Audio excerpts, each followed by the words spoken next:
Administrator set right things and managers set things right.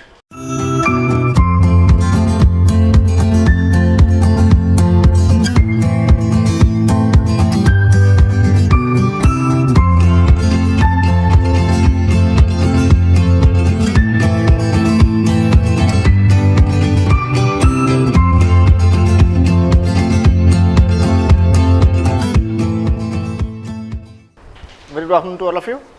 तो सब आज हम लोग बात करेंगे प्रशासन, प्रबंधन और संगठन, एडमिनिस्ट्रेशन, मैनेजमेंट एंड ऑर्गेनाइजेशन।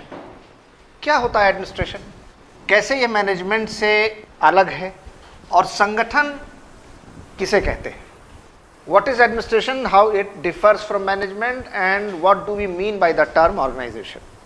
तो जब भी हम प्रशासन कहते हैं तो प्रशासन का मतलब होता है समूह गतिविधि, ग्रुप एक्टिविटी, यानी अकेला एक व्यक्ति प्रशासन नहीं करता है। अगर प्रशासन होगा तो एक से अधिक व्यक्ति होंगे, यानी एक समूह होगा। जब हम कहते हैं जिला प्रशासन, तो जिला प्रशासन मतलब जिला स्तर पर काम करने वाले सरकार के सारे विभाग, संगठन, सभी कुछ। So when we say district administration, then we mean all departments of the government working at the district level. So term administration is never alone, it always means a group or collective activity, एक सामूहिक गतिविधि है। What for? For a common purpose, और उसका एक साझा उद्देश्य होता है। वो उद्देश्य प्राप्त हो या ना हो, लेकिन प्रयास किया जाता है कि उद्देश्य प्राप्त हो जाए, इसलिए सबका एक साझा उद्देश्य होता है। जैसे हमने कहा पुलिस प्रशासन, police administration. So right from DG police at the head of the organisation up to constable, the lowest most person in police authority, and then from inspector to CO to SP to DIG, IG and DGP, what is the common goal, what is the common purpose, what they try to achieve, maintenance of law and order, crime control। तो उनका उद्देश्य क्या है, maintenance of law and order, crime control, विधि की व्यवस्था की सुरक्षा करना, अपराध का नियंत्रण करना। अब वो हो पाता है, नहीं हो पाता है, कम हो पाता है, ज्यादा हो पाता है, लेकिन इन सब का प्रयास उसी उद्देश्य को पाने का है, जो कि इनका क्या है, कॉमन पर्पस, साझा उद्देश्य। और ये कैसे प्राप्त करेंगे, with pre determined methods, rules and regulations, predetermined methods, rules and regulations। और इसके लिए वो पूर्व निर्धारित पद्धति, प्रक्रिया, नियम इत्यादि अपनाएंगे। जबकि प्रबंधन उससे थोड़ा अलग है। Administrator set right things and managers set things right. अंतर समझ में आ गया। प्रशासक तय करते हैं सही कार्य को कैसे करना है, और प्रबंधक तय करते हैं कि ये कार्य को सही ढंग से कैसे करना है। Administrator set right things and manager set things right. तो प्रबंधन क्या हो गया, प्रबंधन कार्य करने की प्रक्रिया है, प्रोसेस। और इसका उद्देश्य क्या है, इसका उद्देश्य है 3 E's, efficiency, economy and effectiveness. यानी प्रबंधन से क्या होगा कि जो भी हम कार्य कर रहे हैं उसमें कार्यकुशलता, मितव्ययिता और प्रभावशीलता, और इसलिए उसमें प्री डिटरमिन्ड मेथड नहीं होगा, इनोवेशन एंड क्रिएशन होगा, नवाचार और सृजन, नए नए तौर तरीके खोजे जाएंगे, कैसे इस काम को और बेहतर तरीके से किया जाए। अब तक जैसे होता आ रहा है वैसे कुछ अलग करके देखा जाए, कैसे 3 E's को हासिल किया जाए। और 3 E's का क्या मतलब है, जब हम कहते हैं कार्य कुशलता, मितव्ययिता, प्रभावशीलता, तो उसका क्या मतलब है राजेश, इन तीनों का क्या अर्थ है। जैसे हम आमतौर पर बोलचाल की भाषा में अक्सर बात करते हैं कि भाई वो तो कार्यकुशलता नहीं है, प्रभावशीलता की कमी है, या बड़ा एफिशिएंट आदमी है साहब, बड़ी एफिशिएंसी उस ऑर्गेनाइजेशन में, नहीं वो तो बिल्कुल इफेक्टिव नहीं है, नहीं वो तो बड़ा इफेक्टिव है। अक्सर हम बातें करते हैं। तो क्या मतलब होता है इसका? जब भी हम इसको पूछते हैं तो हमारे स्टूडेंट्स कहते हैं कि सर हम बता रहे हैं sir.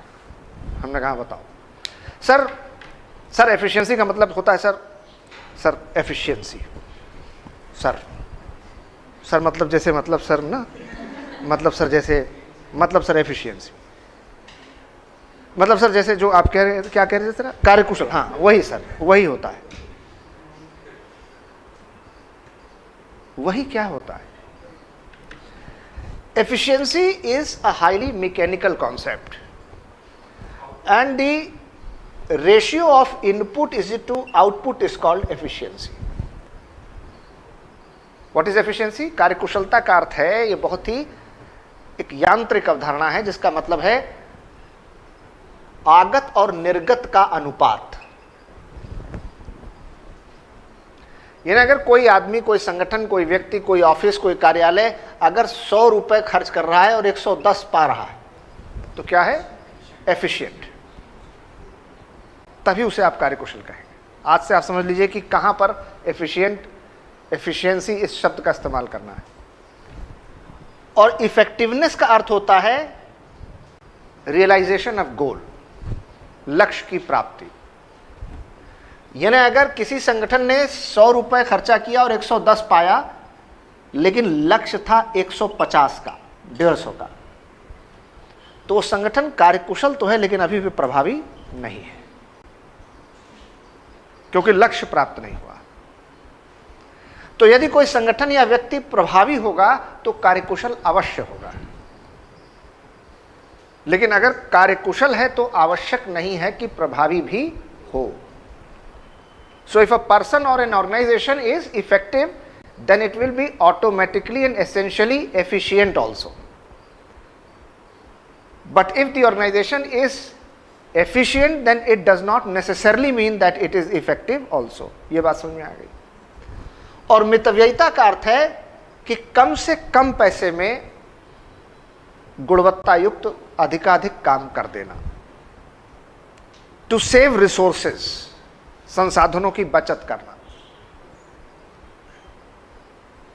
To do anything in the minimum possible expenditure without compromising the quality of that work. तो ये तीनों बात समझ में आ गई। तो प्रबंधन से क्या होता है? प्रबंधन से प्रयास होता है कि जो भी काम साझा उद्देश्य को पाने के लिए किया जा रहा है वह आगत और निर्गत के अनुपात में बेहतर हो, वह कम से कम पैसे में खर्चा किया जाए और वह लक्ष्य की प्राप्ति भी अवश्य कर ले। यह है किसका उद्देश्य? प्रबंधन का उद्देश्य। This is the objective of management. और इसलिए आज से आपको यह ध्यान रखना है कि कहां पर आप एफिशिएंसी का इस्तेमाल कर रहे हैं और कहां पर आप इफेक्टिवनेस का और कहां पर इकोनॉमी का। हम इन तीनों शब्दों को एक दूसरे के समानार्थी मानते हैं, एक दूसरे की जगह पर प्रयोग कर लेते हैं, यह उचित नहीं है। We should not treat these words as synonymous to each other and we can not use these words interchangeably. Is that very clear? तो अब संगठन क्या है? ऑर्गेनाइजेशन। संगठन उसे कहते हैं जहां पर स्ट्रक्चर एंड फंक्शन दो चीज होती है। Organisation is that which is comprise of structure plus function. संरचना और कार्य जहां ये दोनों हो वह है संगठन। यानी हमने कहा पुलिस एक संगठन है जिसमें डीजी पुलिस सबसे ऊपर विभागाध्यक्ष है, उसमें इतने विभाग हैं, उसमें इतने डीआईजी, आईजी, एसएसपी, जिले अधिकारी हैं और उसमें कांस्टेबल लेवल तक ये है और उसका काम है अपराध का नियंत्रण करना और उसका काम है विवेचना करना और उसका काम है क्राइम कंट्रोल करना और उसका काम है। तो यानी कि पुलिस ऑर्गेनाइजेशन क्या हो गया? Having structure and function. Police एक संगठन है, क्यों? क्योंकि उसमें एक संरचना और कार्य है। ये कैसे बनेंगे? इसके लिए 5 M's, 5 M चाहिए। Main, money, material, method and market. Man यानी व्यक्ति या कर्मचारी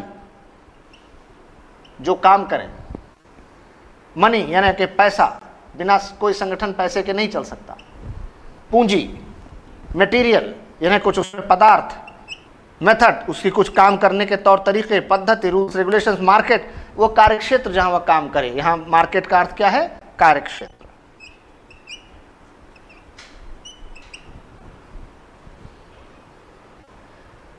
तो किसी भी प्रशासन या प्रबंधन करने के लिए किस बात की आवश्यकता होगी?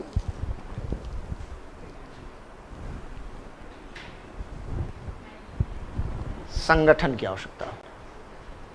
बिना संगठन के प्रशासन और प्रबंधन नहीं हो सकता, क्योंकि प्रशासन और प्रबंधन को करने के लिए ये चाहिए, और जहां ये मिलेंगे संरचना और कार्य, वहां क्या बन जाएगा? संगठन। और इसलिए अगर संगठन होगा तभी प्रबंधन हो पाएगा और तभी। So when we have organisation having a structure and function, these 5 M's, only then when there is organization we can do anything related to management or organization. So all are needed for each other, but they are still different from each other. तो इन तीनों को एक दूसरे की आवश्यकता तो है, लेकिन ये तीनों एक दूसरे से अलग है। ये बात आ रही सब समझ?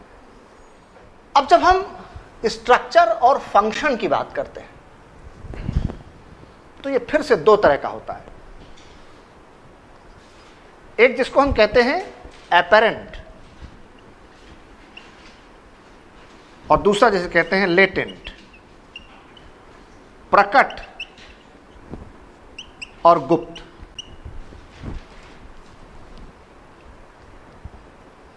संगठन है, उसमें संरचना है, उसमें कार्य है। कुछ संरचना, कुछ कार्य तो ऐसे हैं जो साफ साफ दिखाई दे रहे हैं। ये क्या है? प्रकट। कुछ संरचना, कुछ कार्य ऐसे हैं जो दिख तो नहीं रहे हैं लेकिन हैं, उन्हें आप महसूस कर सकते हैं, अनुभूति कर सकते हैं।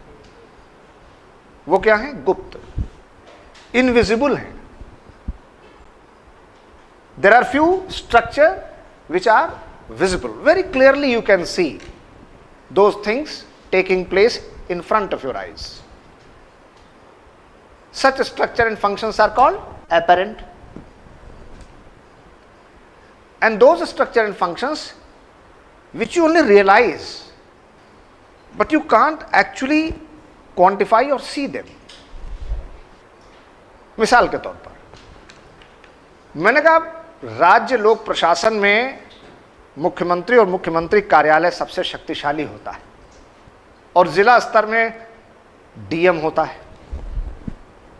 तो मैंने आपको अपनी गाड़ी में बैठाया और मैंने कहा देखो ये सचिवालय है, ये बापू भवन है, ये मुख्यमंत्री कार्यालय है, ये एनेक्सी है, ये जो तुम एक 3 मंजिला इमारत देख रहे हो, ये जो गोल गुंबद दिखाई दे रहा है, यहीं पर हमारी विधानसभा चलती है, और इसी के पीछे सचिवालय है, और इसी से बगल में सटा हुआ शास्त्री भवन है, और मुख्यमंत्री यहाँ बैठते हैं, और कलेक्ट्रेट चलो ले चलते हैं। ये जो बिल्डिंग देख रहे हो ये जिला कलेक्ट्रेट है। तो आप जिला कलेक्ट्रेट की बिल्डिंग को देख सकते हैं कि नहीं देख सकते? कितनी ऊंची है, कितनी लंबी है, कितने मकान में कमरे हैं, कितना मंजिलें हैं, नाप सकते हैं कि नहीं नाप सकते? दिखाई दे रहा है कि नहीं दिखाई दे रहा है? ये क्या हो गया? एपेरेंट। ये कैसा स्ट्रक्चर है? लेकिन मैंने कहा पावर, अथॉरिटी, ये क्या है? लेटेंट है ना। जब आपने कहा chief minister is very powerful, तो क्या हॉर्लिक्स पी लिया है? चीफ मिनिस्टर तुम्हारे इतने ही बड़े हैं, कोई खाली तो है नहीं। लेकिन जब आपने कहा chief minister post is very powerful, अब ये पावर है, अथॉरिटी है, डीएम के पास बड़ी अथॉरिटी होती है, आप इसे क्वांटिफाई नहीं कर सकते कि हाँ हाँ डीएम के पास 10 किलो अथॉरिटी है और एसडीएम के पास 5.5 किलो, या इतनी लंबी अथॉरिटी है, इतनी, आप you can only feel about it. इस तरह से जब आप देखते हैं कोई कार्य, सड़क बन रही है, पुल बन रहा है, घर बन रहा है, ये क्या हो रहा है? ऐसे फंक्शन से जो दिखाई दे रहे हैं, आते जाते आप देख रहे हैं कि पुल बन रहा है, सड़क बन रही है। मैं लेक्चर दे रहा हूं, आप सुन रहे हैं, लेकिन आप मन ही मन कुछ सोच भी रहे हैं। ये दिखाई दे रहा है? नहीं दिखाई दे रहा है। आप बैठे तो यहां हैं, लेकिन आप हैं कहीं और। यहां हुजूम में भी तन्हा है, ऐसे ऐसे कर रहे हैं कि सर को न लगे, लेकिन यार 4:30 बजे टाइम दे रखा है, जल्दी से पहुंचना है। मन में तो वो चल रहा है और हम यहां एफिशिएंसी पढ़ाए जा रहे हैं। तो जब आप ये पढ़ते हैं कि आज सरकार ने कहा कि गरीबी रेखा नीचे चली गई, अर्थशास्त्री कह रहे हैं कि महंगाई की रेखा ऊपर चली गई, शेयर बाजार में शेयर उछल कूद मचा रहे हैं, तो जरा हमको भी वो जगह दिखा दीजिए जहां गरीबी रेखा ऊपर जा रही है, नीचे जा रही है, शेयर के बाजार उछल कूद मचा रहे हैं। हम भी देखें, जब आप अखबार में पढ़ते हैं कि चांदी फिसली, सोना उछला, तांबा धड़ाम, भारी बिकवाली हुई, ये शेयर चढ़ते चले गए, ये शेयर औंधे मुंह गिर गए, ये कहां पर हो रहा है भाई? ये कौन सी जगह है? ये कौन सी जगह है जहां पर ये महंगाई की रेखा और गरीबी की रेखा ऊपर नीचे उथल कूद मचाए है? दिख रही है कहीं? नहीं। ये काल्पनिक कैलकुलेशंस पर बेस्ड है, इमेजिनरी लाइंस हैं। कहीं गरीबी की रेखा ऐसे ऊपर नहीं जा रही है, कहीं नीचे नहीं जा रही है। सरकार आंकड़ों के जरिए बताती है कि ऐसा ऐसा हुआ है, तो वो दिखाई नहीं देते, लेकिन आप उन्हें महसूस कर सकते हैं कि वाकई ऐसा हो रहा है कि नहीं हो रहा है। सरकार कहती है कि महंगाई नियंत्रण में है, सब कुछ काबू में है, कहीं कोई महंगाई नहीं है, लेकिन जब आप बाजार में निकलते हैं, आप सब्जी खरीदते हैं, दूध खरीदते हैं, कोई भी सामान घर का खरीदते हैं, तो आपको लगता है तो सरकार तो ऐसा कह रही है, लेकिन असलियत में दिखाई तो कुछ और दे रहा है। तो ये क्या है? ऑब्जर्वेशन है, एक्सपीरियंस है। तो ऑर्गेनाइजेशन में बहुत सारे काम ऐसे होते हैं जो दिखते हैं कि हो रहे हैं, और बहुत सारे काम ऐसे हैं जो दिखते तो नहीं हैं लेकिन हो रहे होते हैं। ऑर्गेनाइजेशन में बहुत सारा स्ट्रक्चर ऐसा होता है जो दिखता तो है, और बहुत सारा ऐसा होता है जो दिखता नहीं। अगर वैदाइसिस लखनऊ एक ऑर्गेनाइजेशन है, तो आपने यहां आकर देखा कि ऊपर लाइब्रेरी रूम है, यहां पर ये एक बड़ा हॉल है, इसमें इतने पंखे लगे हैं, इसमें इतनी बेंच है, इसमें ये एलसीडी प्रोजेक्टर है, ये कैमरा है, ये क्लासरूम है। ये क्या है? Apparent structure. और लड़के खूब सारे स्टूडेंट्स अच्छे से अच्छा मन ही मन सब सब्जेक्ट समझ भी रहे हैं। अब पता नहीं समझ रहे हैं कि नहीं समझ रहे हैं, ये तो मेरा अपना ऑब्जर्वेशन है। ये क्या है? तो ऑर्गेनाइजेशन में कुछ स्ट्रक्चर है जो आप मेजर कर सकते हैं, जो आप देख सकते हैं, छू सकते हैं, वो अपरेंट है। और जो सिर्फ आप महसूस कर सकते हैं, देख नहीं सकते, छू नहीं सकते, मेजर नहीं कर सकते, वो लेटेंट है, जैसे पावर है, अथॉरिटी है, ग्रेस्प है, ऑनेस्टी है, लॉयल्टी है, कमिटमेंट है। आपने कहा वो तो अपने संगठन के लिए बहुत ही लॉयल है, how will you measure it? उनके आचरण व्यवहार से ही तो, लेकिन आप नाप तो नहीं सकते। यहां तक बात समझ में आ गई? अब लिखिए ऐसे।